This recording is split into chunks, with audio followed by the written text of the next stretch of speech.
We are still in principle number 11, which talks about reward and punishment of the 13 principles of faith as enumerated by Rambam. We're in principle number 11, and this principle states that God will reward those who listen to him and will punish those who disobey him. Now, for those of you still counting, this is episode number 13 on this principle. And of course, as we always try to do, we try to do a rigorous study of this principle from all the aspects to really build out our understanding of what it means that God will reward those who listen to him and punish those who disobey him. And in order to understand the idea, we have to kind of build out all the necessary prerequisites and background information about this vast subject. But today, we're finally going to advance and proceed to the actual subject, namely the reward of Olamaba. When we talked about God rewarding and God punishing, we always differentiated between the reward in this world or the reward in paradise. All the other rewards are in one bucket. And then the ultimate reward is the reward in Olamaba, in the world to come. This is the ultimate goal. This is the ultimate destination. This is the ultimate objective, the ultimate venue of reward and punishment. The ultimate fulfillment of this principle, principle number 11, is Olamaba. Now, Olamaba is perhaps the most enigmatic subject of all. And today, I want to try to understand it a little bit better. What's Olamaba? What's it like? What do we know? What do we think we know? What can we speculate about this world? What makes this world so desirous? Why ought we to covet admittance, eligibility to this world? What exactly in the whole timeline of all the things that happen in the afterlife, what exactly is this world, Olamaba, experienced? And this we're not going to cover today, but this is the next objective in our study. What do we need to do? What specifically must we do to make sure, to guarantee that we are invited to Olamaba? So we have a lot of fundamental questions about Olamaba. Let's begin. As we mentioned innumerable times, the purpose of creation is for God to reward man. Man is the goal. Man has free will. Man's supposed to earn divine goodness. God wanted to give, therefore he created. And the purpose of that, the ultimate fulfillment of that, is the eternal pleasure of Olamaba. Now, to get started, I want to read from chapter 1 of Mesilas Yesharim. This is another work of Ramchal. We've been quoting Ramchal a lot lately. He's the one who gives us the Derech Hashem, the way of God that we've mentioned many times in the past. He also wrote a book called Mesilas Yesharim, which means the path of the just or the way of the upright. And in the beginning of chapter 1, he gives the best and most succinct distillation of why mankind was created. And he says, what our sages instructed us is that man was only created for the sole purpose of experiencing the pleasure of God and enjoying the radiance of God's presence. Why was man created? To be a recipient of God's goodness, to be a recipient of the pleasure of God. And the way that's defined is lehisaneg al Hashem, to enjoy God, to have the pleasure of God, and to radiate and to bask in the splendor of God's presence. What's the goal? Why were we created? To experience the pleasure of being in God's presence and experiencing God. Continues Ramchal. He's going to define it. What does this even mean? Shezeu ha'ta'anut ha'amiti. This is the true pleasure and the greatest delight from all the delights that are feasible. When Ramchal wants to define this pleasure, that's the ultimate goal of creation, why we are here. We're here to experience the pleasure of God, to bask, to radiate in the splendor of God's presence. When he defines that, he gives us two definitions. This is the true pleasure, and this is the greatest delight. This experience, the experience, which is the ultimate pleasure, it's a true pleasure. Qualitatively, it's true, it's real, it's genuine, it's not fake. Evidently, there are true pleasures and there are fake ones, and this is the true pleasure. Qualitatively, this pleasure is a different type of pleasure. It's a true one. It's not a fake one. That's definition number one. Definition number two is that it's the greatest delight. If qualitatively it's the true pleasure, quantitatively it's the greatest. Not only is this qualitatively a true pleasure, not a fake one, it's also on the biggest scale possible. The magnitude of this pleasure supersedes any other. So to understand what we have till now, Ramchal is telling us the reason why we exist, the reason why we were created. The ultimate goal of creation is for mankind, of course, to experience the pleasure of God, which is this great pleasure that's a true pleasure, not a fake one. That's a great pleasure, not a small one. It's the greatest, it's the true pleasure. And then he continues. The venue, the place of this delight is truthfully Olamaba, the world to come. For that world was created for this purpose. So when we have been saying now for weeks, we've been contending that Olamaba, that's the goal. Everything else is trying to prepare us. You go to Gehenna to cleanse yourself. You go to reincarnation to give yourself a second chance. All about trying to ensure that you're capable, that you're eligible for Olamaba. Olamaba is the goal. Now we have the context. Why was man created? To experience the pleasure of God, to enjoy God's presence. And that's the true pleasure. That's the greatest pleasure. And where is that? Where is that experienced? In Olamaba.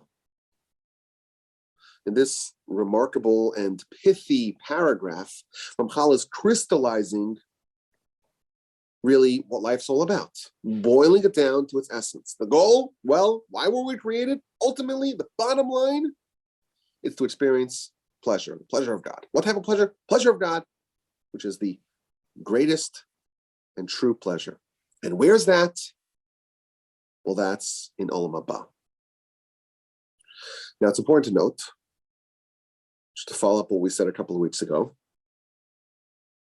if this is the pleasure of Olamaba, this is also the pleasure of paradise. Remember, we talked about the world of the souls. Souls could go to Gehenna or to paradise. And you may recall that Ramchal told us that there are two objectives of paradise. Number one, you have to wait. The soul in paradise, in what's called Gan Eden, the Garden of Eden, which we spoke about in this proper time. There's two goals for the soul there. Number one, to wait for the body and the world to be ready. And in that world, in the paradise, in the world of the souls, it experiences an enjoyment akin, similar to Olam Haba. And the second goal, of course, is to recharge the soul's cleansing capacities that it will need for when it is reunited with the body. But thus, when we're trying to figure out what Olam Haba is like, if paradise in the world of the souls is an experience akin to Olamaba, well, if we discover what Olamaba is like, we will also learn what paradise is like. And I'm trying to do this in a way that I'm skipping no steps, really to go through this methodically and rigorously. So we have an answer. What is the goal? The goal is Olamaba. What's Olamaba like? Well, it's the fulfillment of why the Almighty created us, to experience pleasure, the pleasure of God, to bask in God's radiance. And this is the truest pleasure. This is the greatest pleasure. This is in Olamaba. And a version of that is also in paradise. Now, it would be a dereliction of duty if I did not read to you the continuation of Ramchal, where he organizes and lays out, okay, if that's the world to come, what does this mean about us here? We're here, and we need to get to there. But the way, this is a quote, the way to arrive at our destination, the destination that we desire, is only through this world. The goal is the next world. The way to get there is this world. And he quotes the Mishnah in Pirkei Avos, chapter 4.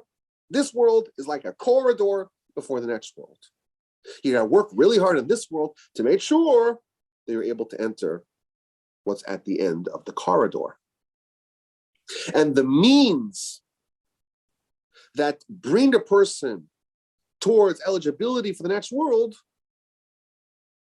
those are the mitzvos. And the mitzvos can only be done in this world. And therefore, man is placed in this world to do the mitzvos. And these are the means via which a person will be able to arrive at Olam Haba, to be able to experience the goodness that the person earned via these means. And he quotes the Talmud, today we're here to do them, to do the mitzvos, and tomorrow we're going to get their reward. So if principle number 11 teaches us that God rewards us for mitzvos, when is that reward? It's an Olam Haba. And what is that reward? It's experiencing the pleasure of God, basking in the divine presence. And this is the true pleasure, and this is the greatest delight. And all this is achieved via the mitzvos. Now, of course, we've already seen how mitzvos relate to reward in the afterlife. You remember, there are 613 mitzvos, and the soul is comprised of 613 parts, and the body is comprised of 613 parts, and thus each mitzvah creates the part of you for Olam Haba. So if you do them all, you're filling out every part of yourself for the afterlife to make sure that you have everything that you need to flourish in that world, and you're lacking nothing. You're not, God forbid, going to be there and be a cripple, spiritual cripple in the afterlife, and you're not going to be missing the vital, so to speak, organs and limbs that are needed for life in that world. So we're seeing some definitions about what Olam Haba is really like. I want to add some more critical details, again from Ramchal, this time from Derech Hashem, the Way of God, section 1, chapter 3, where he describes Olam Haba. And he adds some more crucial details that we need to know.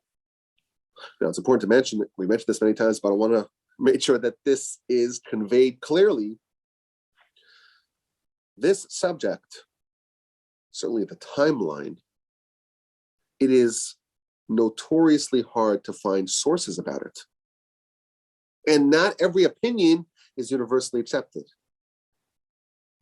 But certainly Ramchal, and the way he describes it, that can be classified as the normative, the mainstream, the consensus opinion.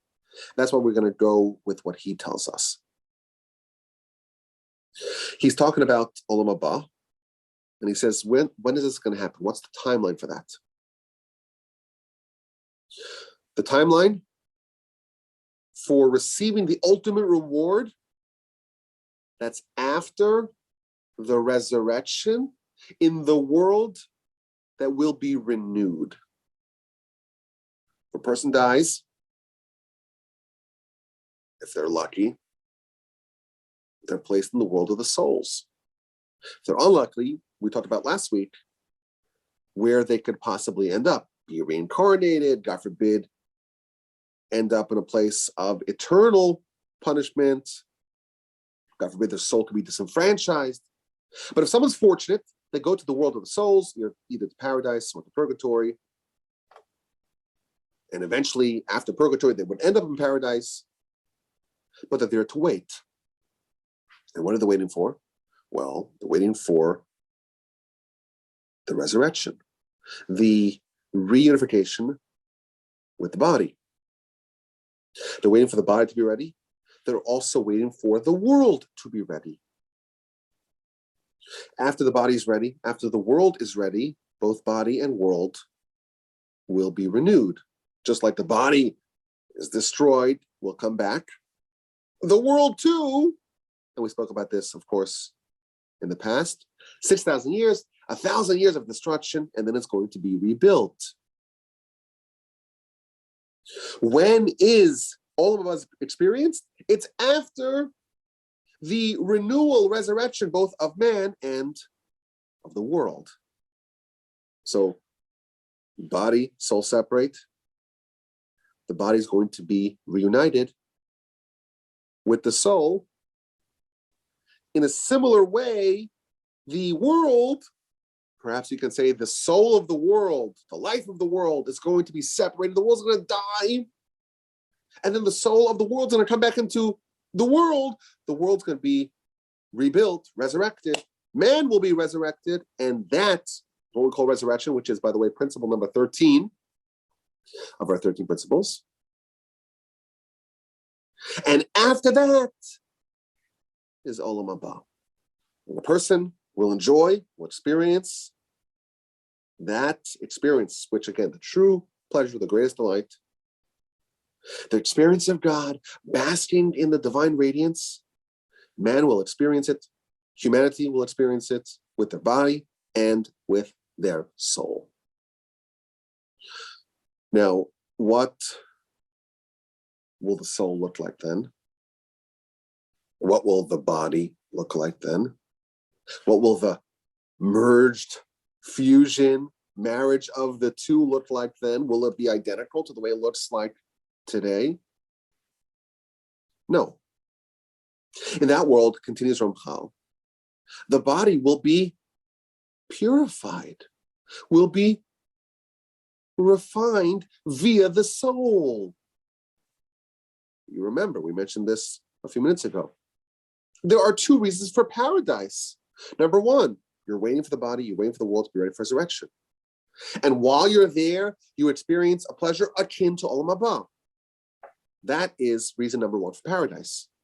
Reason number two, it's to restore the soul's refining capacities, to restore to the soul what it needs to be able to refine the body, to enable both of them to be ready for Olamaba. In Olamaba, the person will be comprised of a refined soul and a refined body. The soul is going to be refined either in this world, via reincarnation, via Gehenom, or any of the other ways that souls get refined. And the body, well, it will be refined via all the experiences it underwent post-mortem, and then by the soul during the resurrection. And after the body and soul come back together with resurrection, that's the world of Olamaba. And everyone's going to be in a different level.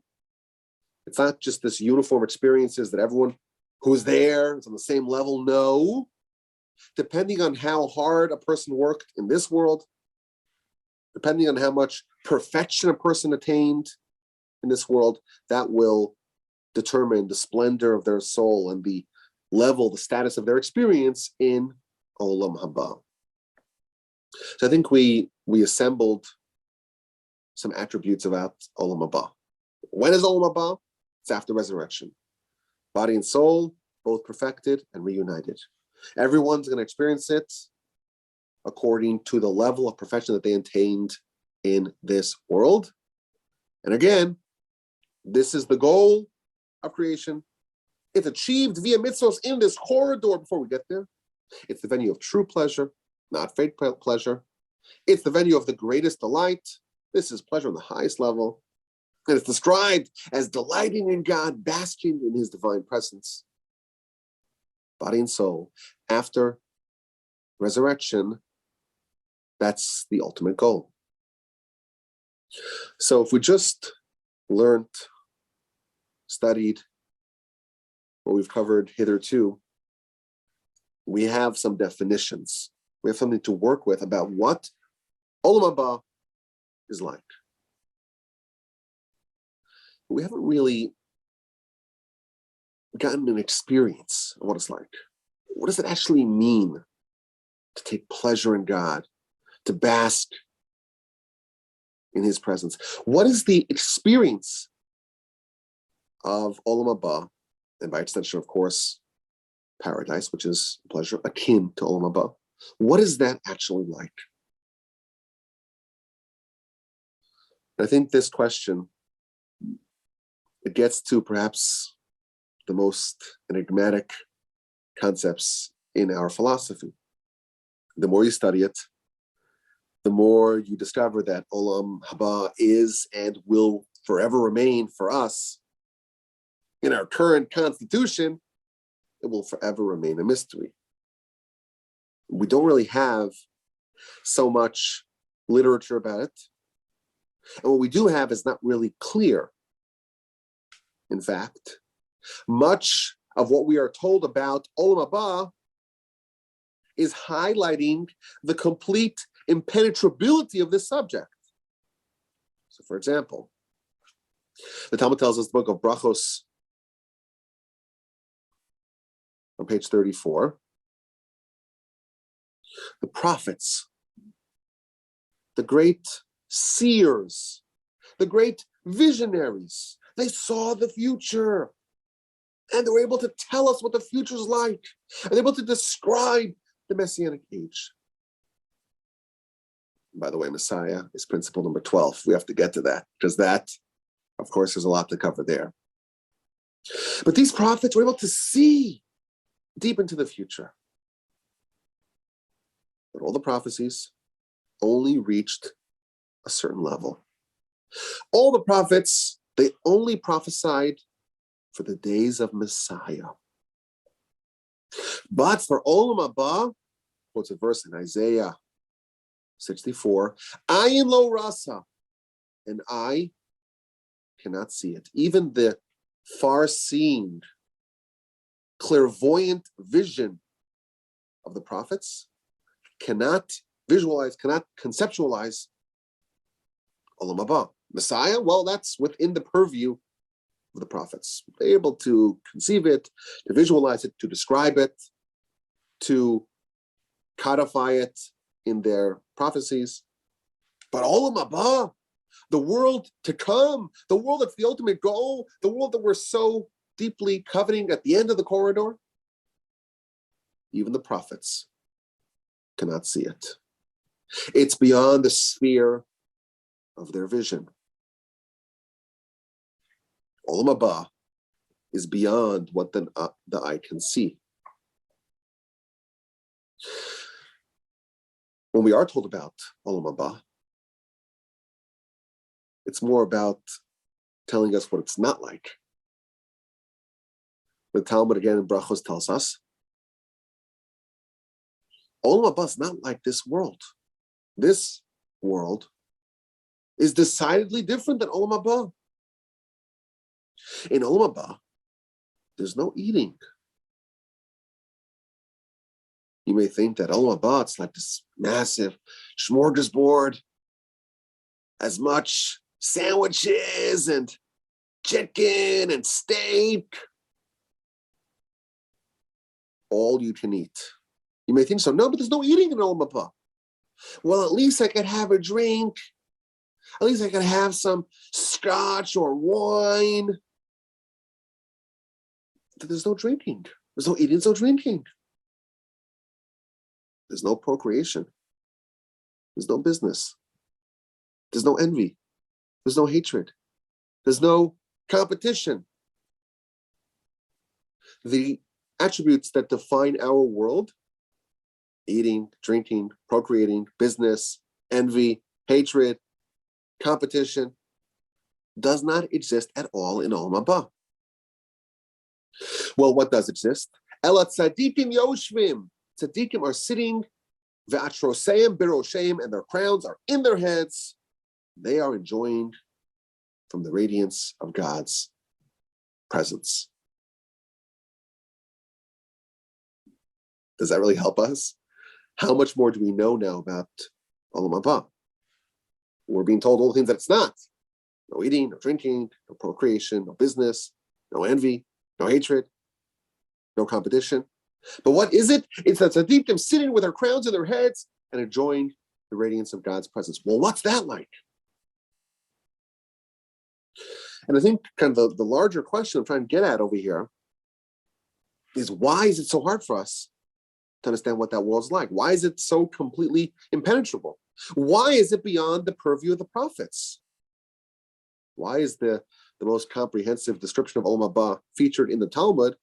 Why is it all about what it's not like? It's not like this world, not eating, not drinking, etc. So I think this gets to the core of what Olam Haba is. The Almighty created the world, He created humanity because He wanted to give. He wanted to give. He wanted to bestow upon some other thing. And therefore God created some other thing. And He wanted this other thing to be able to have the greatest experience possible so that God could give. But He wanted the person to really, really enjoy it on the highest level. So He gave mankind free will to be able to earn that pleasure. But what is this pleasure? It's a pleasure of God. God created the capacity for us, non-God entities. We have the capacity to experience a God-like pleasure. And this is the reason why it's so difficult for us to understand it. If it's a God-like experience, or it's an experience of God, just as we are incapable, certainly in our current makeup, of fully understanding God, we're finite, He's infinite. We can get some definitions, but ultimately we can't really experience it with our senses. So too, the experience of God that the righteous sitting with their crowns and their heads are going to experience in the afterlife, we can't really understand what that's like in our current world. The Talmud tells us, one of the definitions of God, we've spoken about this in the past, Roev eino nireh, God sees, but is unseen. God is invisible to us. There's no amount of description and definitions that can create an image of God. We cannot connect to God with our senses. Even at Sinai, the Jewish people did not see an image of God. If Olam Haba is the pleasure of experiencing God, no wonder it's beyond our comprehension and our conceptualization in this world. That's one half of the mystery. The other half of the mystery, which is maybe the way to solve this mystery, is our soul. You recall when we spoke about the soul, we tried to really give an understanding of what the soul is. We read the Talmud. The Talmud said that the soul matches or rivals God in its purity. God is pure, the angels are pure, and the soul that I place within you is pure. The experience of the afterlife, and to a certain degree in paradise, which is an experience which is akin to Olam Haba, that is really experienced by the soul. The soul which is in some way similar to God, that is capable, that entity, that half of ours is capable of experiencing God. Our soul also sees but is unseen. Our soul does have the ability to experience God. The reason why Olam is such a mystery to us, because the only way or the only part of us that can experience Olam is our soul. And most of us, we have no idea what our soul is going through. Our soul interface, soul spelled S-O-L-E, our only interface with the world is through the body. That's how we see the world. That's how we interact with the world. If mitzvos are food for the soul, as we mentioned, you would go a day without a mitzvah, your soul is on the verge of death, and you feel totally fine. Torah is like oxygen, water, bread for your soul. You could go a whole lifetime without studying Torah. You feel nothing. Our senses are divorced from our soul. And therefore, it should come as no shock that the idea of experiencing the tzaddikim sitting with the crowns on their heads and enjoying the divine presence, that's an experience of the soul. That's this true pleasure, this greatest delight that the soul is experiencing. And if we have no idea, we're totally incapable of experiencing what our soul experiences, it should come as no shock that Olam is this total mystery. I want to kind of add another point here. There's an amazing Rambam we've mentioned in the past. It's his treatise on reward and punishment. And when he talks about Olam and spiritual pleasures in general, he says the following, and I quote this in my book. Just as a blind man cannot fathom colors, and the deaf cannot grasp the sound of noises, so too, bodies cannot grasp spiritual pleasures. The body is completely and inherently precluded from absorbing spiritual pleasures. You talk to a body for 500 years about Olam, about basking in divine radiance, it does not connect. It doesn't land. Because the body is blind to the spiritual pleasures. And you could describe green to a blind person. Well, it's so luscious. It's like green grass. You feel it's luscious. Oh, and red, it's like fiery, like a fire truck. And yellow, well, it's kind of bright, like the sun. And purple kind of has like a mellow feeling to it. It doesn't mean anything. Someone's blind. They've never seen it. They've never experienced it on a sensory level. It's just words. In this world, our eye cannot see it. We're blind to the pleasures of Olam. Words cannot articulate what that's like. In my book, chapter 27, I have a wonderful sentence. Quote, "Seen from your elbow is as plausible as sensing spiritual pleasure with your body." So we're trying to figure out something, and now we know why we're hitting a brick wall. It's so beyond us because the way we're constructed to interface with the world, to experience the world as a body in a physical sense. And none of the thing about what we're talking about Olam, is physical at all. It's not like this world. There's no eating, there's no drinking, there's no procreation, etc. And from all this, it seems that we just can't crack the code of Olam, and by extension, paradise. Unless we're there, unless we become seen, we just cannot fathom what it's like. That's what it seems hitherto. But it's not quite so. There is a way to get a sense of what the pleasure of Olam and paradise is like, even in this world. want to read you another line, another quote from Rambam's Treatise on Reward and Punishment. In this bodily world, the pleasures of the spiritual world are unknown. By default, we only have the physical and sensory pleasures of eating, drinking, copulation, and everything that is beyond those is for us non-existent. We do not recognize it.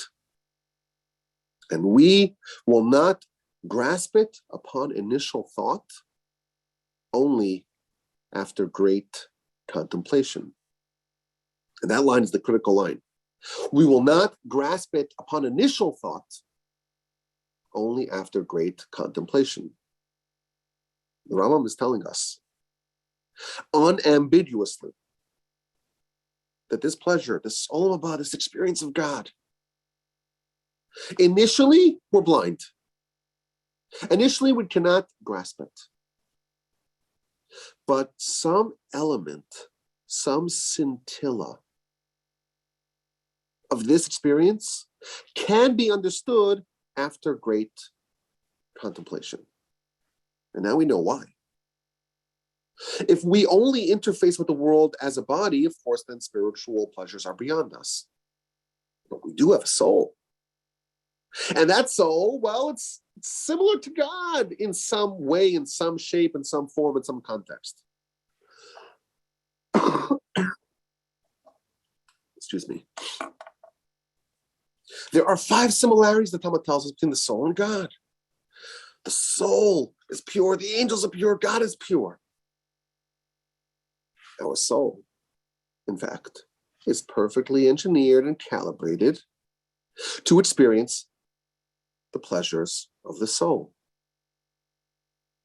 And therefore, we do have within us, deep, deep, deep within us, buried under lots of layers, we do have a soul which is capable of experiences of a soul, experiences akin to Olamaba in paradise. And therefore, if we could find some way to unearth that, we can, in fact, get an inkling of what Olamaba and by extension paradise are like. That's what the Rambam is telling us. We are completely locked out of this whole world, literally and figuratively, initially. But after great contemplation, if we're able to unearth, to surface that soul, maybe we can understand a little bit about that world. Now, this creates a bit of a problem. The Rambam cannot argue with the Talmud.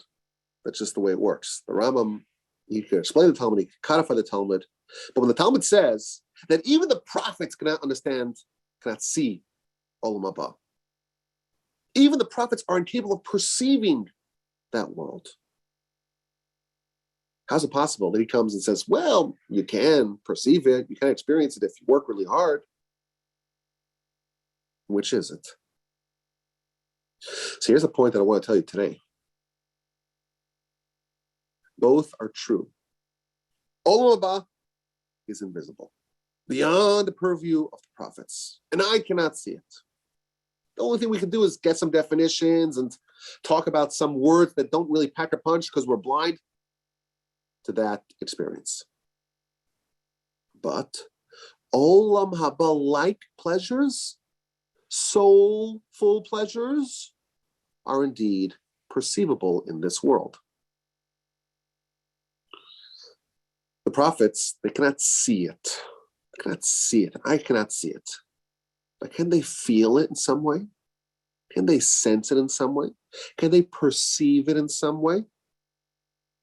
The answer is yes. Now you recall, I mentioned this a few times to kind of position you for this point. I was anchoring you. I was setting you up for this. You recall the Ramchal gives us 2 defining characteristics of the spiritual pleasure of Olamaba. It's the true pleasure, not the fake one. It's the greatest delight.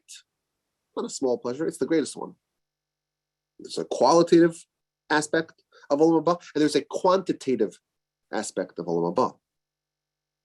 Qualitatively, Olamaba, by extension, paradise, that's a true pleasure. That's not a fake pleasure.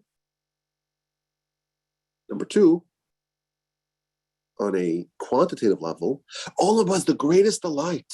It quantitatively dwarfs all other delights. The Mishnah tells us, this is in Chapters of Our Fathers, chapter 4, 1 second, 1 hour of spiritual bliss in Olamaba is greater than all the conceivable pleasures of this world. Quantitatively, Olamaba is unmatched by anything else. So again, two differentiations of Olamaba pleasures. It's the true pleasure, it's the greatest pleasure. When the Talmud tells us that Olamaba is invisible, which of these characteristics are invisible? Which is the Talmud invoking? Is it saying that true pleasure is invisible? Is it saying that greatest delight is invisible? Or is it saying that both are invisible? The answer is that when we talk about Olamaba being beyond the purview, it's inaccessible. It is beyond us. Even the prophets couldn't see it. That is referring to Olamaba in all its splendor. But the idea of true pleasure being different than fake pleasure, true pleasure, the pleasure of the soul, the pleasure when the soul experiences something deep and real and eternal, that is in fact accessible, perceivable in this world. Olamaba in its completeness, invisible to even the prophets. But the true pleasure and the notion of true pleasure on a much smaller scale, that in fact is accessible here. Of course, like the Rambam tells us, after great contemplation. I know this is not the easiest idea to follow, and I apologize for that. I get a sense when we talk about these subjects, we call them Torah 101. It's really not so simple. It's not so basic. It's not so rudimentary. I've made the joke in the past that you really have to listen to it 101 times to really understand it. But what can I do? These are weighty subjects. So I'm aware that it's sometimes hard to follow. But we're saying a point here. There are two characteristics of Olamaba pleasures as described by Ramchal, or as codified by Ramchal. The fact that it's true pleasure and the fact that it's the greatest pleasure. The idea of true pleasure is not beyond the purview of the prophets. Only the greatest delight, the qualitative aspect of Olamaba, only that is beyond the purview of the prophets. Now, if you read Ramchal, this is my grandfather's discovery. If you read Ramchal very critically, you see that he says it explicitly. He tells us, our sages instruct us that man was created for the sole purpose, soul, S-O-L-E, for the only purpose of having the pleasure of God and enjoying his divine presence, which is the true pleasure, excuse me, which is the true pleasure and the greatest delight of all possible delights. Ta'anud ha'amiti, idun hagadol mikol ha'idunim. True and greatest. And then he says, the venue of this delight is Olamaba. He told us that it's a delight and a pleasure, a ta'anud and an idun, two different words in Hebrew. And then he says, the venue of this idun, makam idun hazeh, is Olamaba. Excuse me. Evidently, excuse me. Evidently, only the aspect of Olamaba pleasure being the greatest delight, only that is reserved for Olamaba. But the fact that there is true pleasure that is experienced by the soul in Olamaba, that, in fact, is accessible here. So to answer kind of our original question, what is Olamaba like? Well, it's the experience of God. It's the experience done with your soul. It's the experience of God's presence. It's the true pleasure. It's the greatest delight. We now know, definitively, the Rambam tells us to us, the Ramchal tells it to us. We now know that it is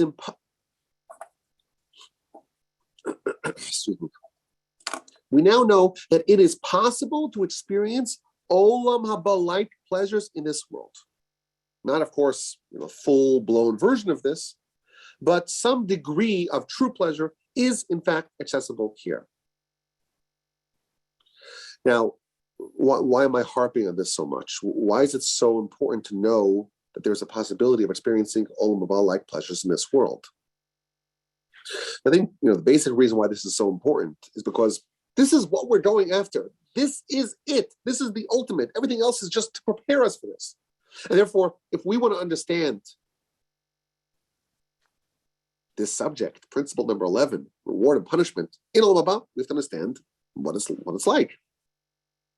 The whole subject, really, all of our life comes into more clarity once we understand what we're going after. But there's another reason why I think it's important to understand that Olam Haba-like pleasures are, in fact, feasible in this world.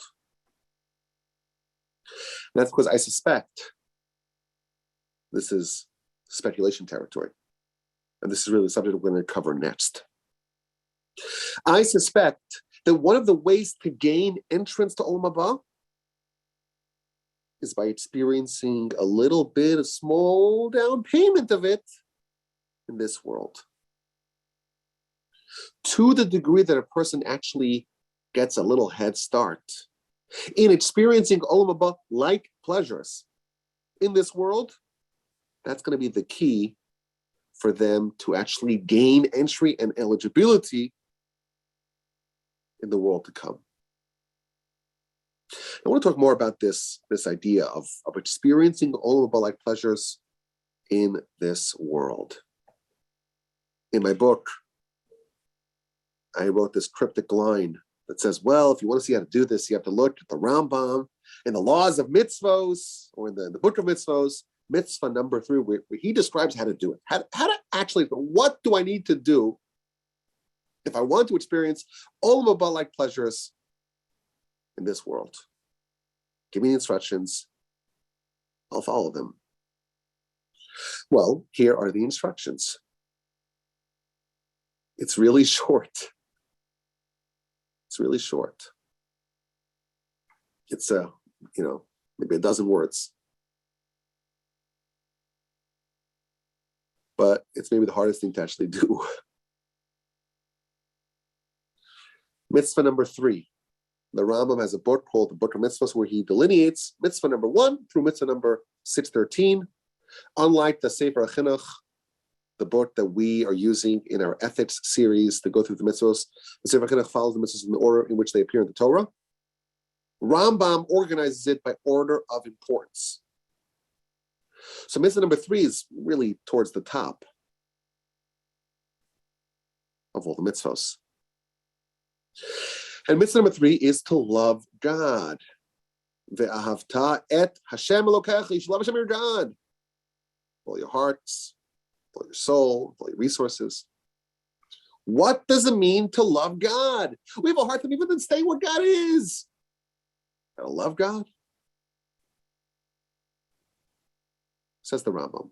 This is what it means to love God. To think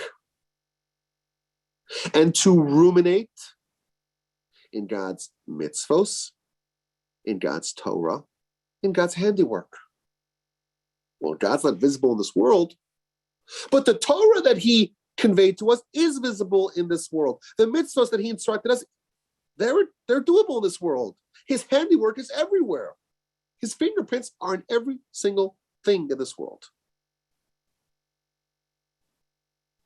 So God himself is invisible, but there are clues. There are, so to speak, proxies of God in this world. And you have to think about it. Nachshov, think. Engage what makes you special as a human. Engage your brain. And ruminate. Ruminate's like a deeper level of thinking. You're trying to understand God via his mitzvos, via his Torah, via his handiwork. And you're thinking, and you're pondering, and you're ruminating. Ad shenasigehu. Until we acquire it. Until we have the insight. Until we hit pay dirt.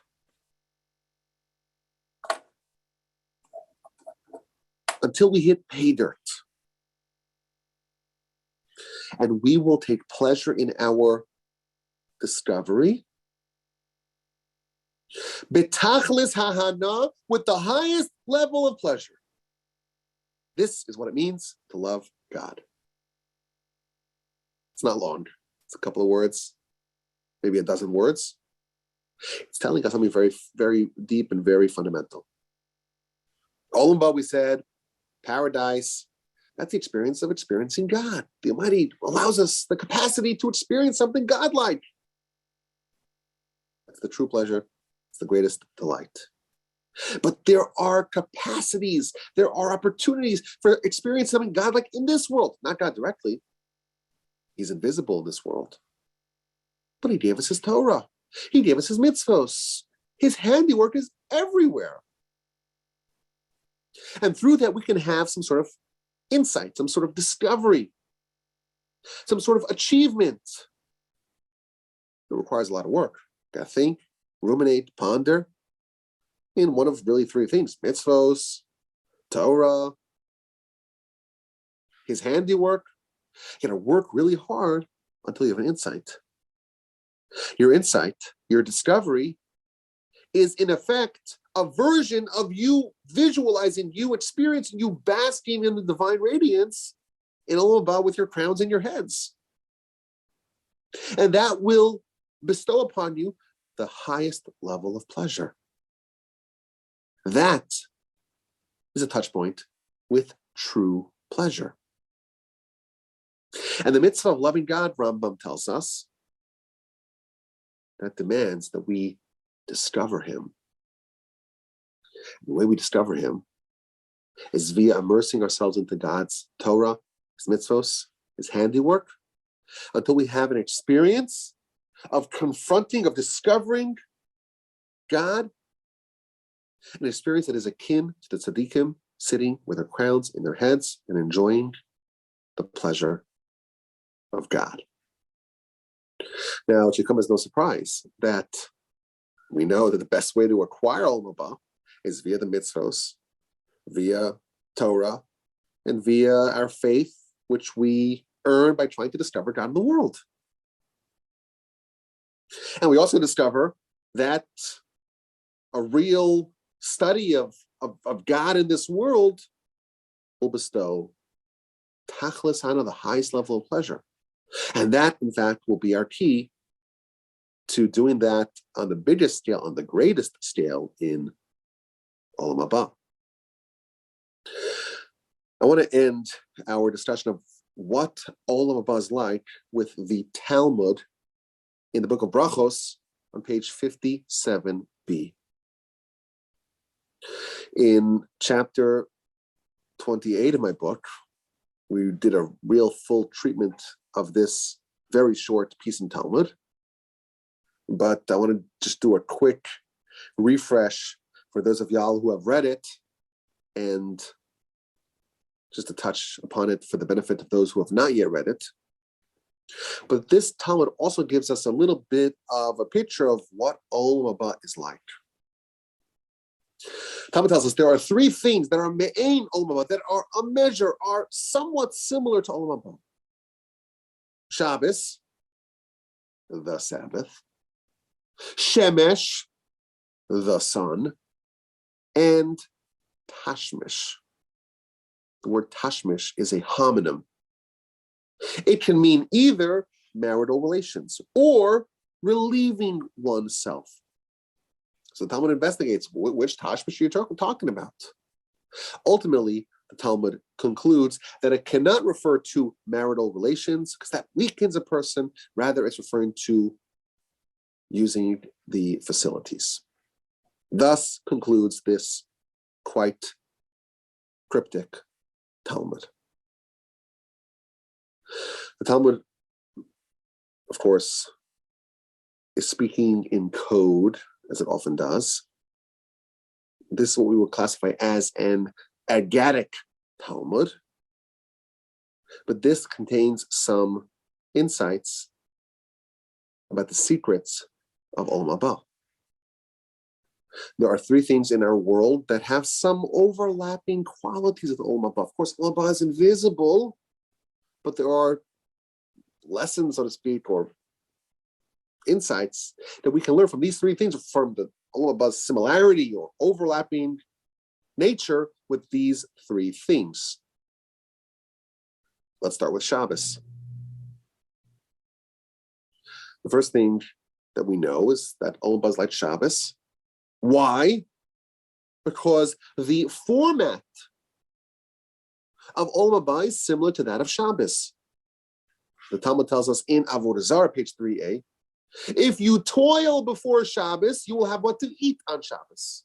If you do not toil, if you don't work before Shabbos, you'll have nothing to eat on Shabbos. During the week, you made food, you prepare, you let it cook, you let it bake. Comes along Shabbos, you can't bake, you can't cook. Whatever you made, whatever you prepared ahead of time, it was possible to do that work. That's what you have, and you cannot add to it.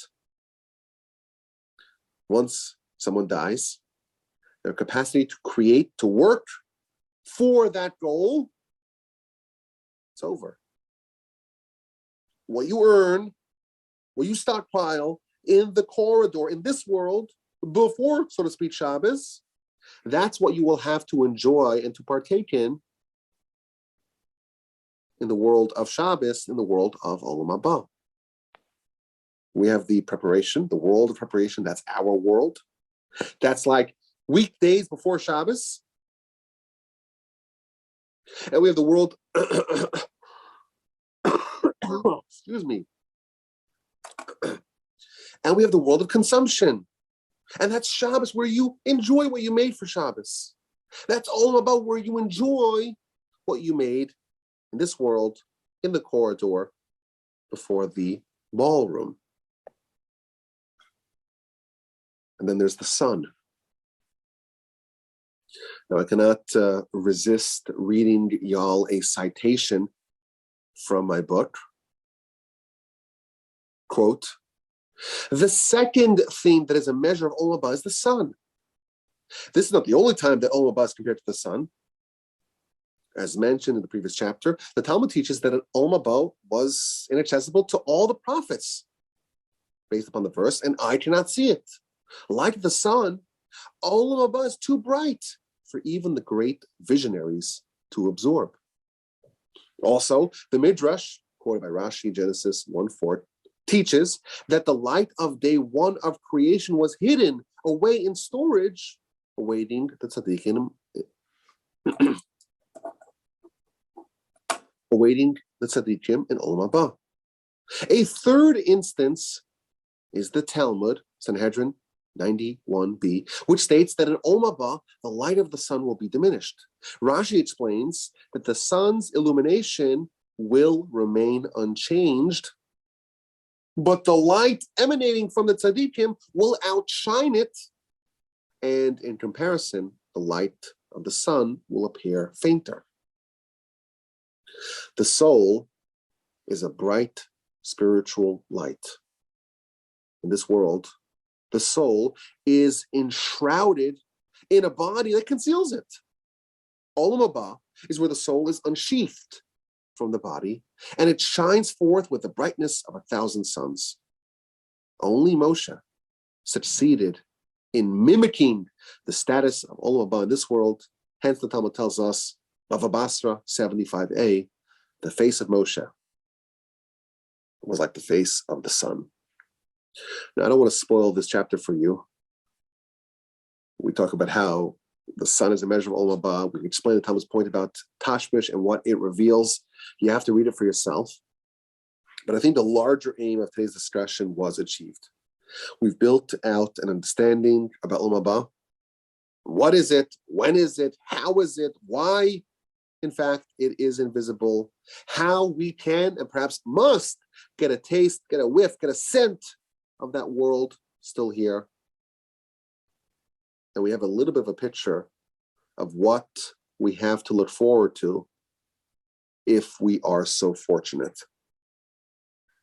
Now, it's important to remember that this subject is intimately connected, certainly the way we're understanding it, the way Ramchal explains it. It's intimately connected to principle number 13, which is the resurrection. And therefore, there's more that we have to cover about kind of the mechanics of how the resurrection actually creates, the new body or the new soul or the new person for Olam Haba. But the next subject I want to cover is kind of a survey of what our sages tell us of what we need to do to ensure that we are eligible for that world. But I think there's something that we can kind of celebrate at this juncture of our study.